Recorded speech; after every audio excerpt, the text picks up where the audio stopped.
આજે જો રાતે આપણે લાડવા બનાવ્યા હતા કૂતરા માટે, તો હવે આપણે કૂતરાને ખવડાવી દઈશું.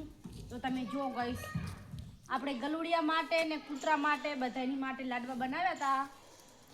જો મસ્ત મજાના કૂતરાને આપણે લાડવા ખવડાવી દઈએ. આમ જો ગાઈસ, હાલે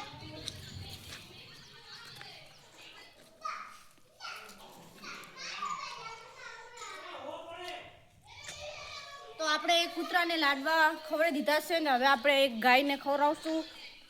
તો તમે જો ગાઈસ,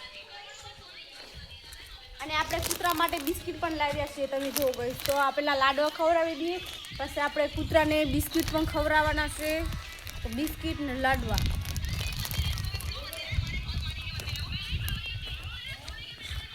તો હવે આપણે ગાયને લાડવા ખવડાવી દઈશું.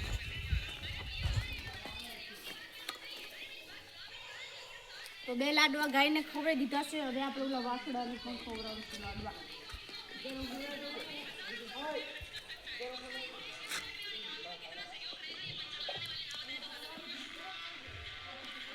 તો ફાઇનલી આપણે ગાયને લાડવા ખવડાવી દીધા છે અને કૂતરાને પણ ખવડાવી દીધા છે. તો તમે જો ગાઈસ, હવે આટલા લાડવા વધ્યા છે.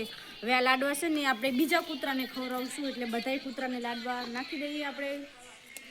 તો આજનો મારો વિડીયો તમને કેવો લાગ્યો તે કમેન્ટ કરી દેજો, અને આવા ને આવા વિડીયો જોવા માટે આપણી આઈડીને કરી દેજો ફોલો. બાય.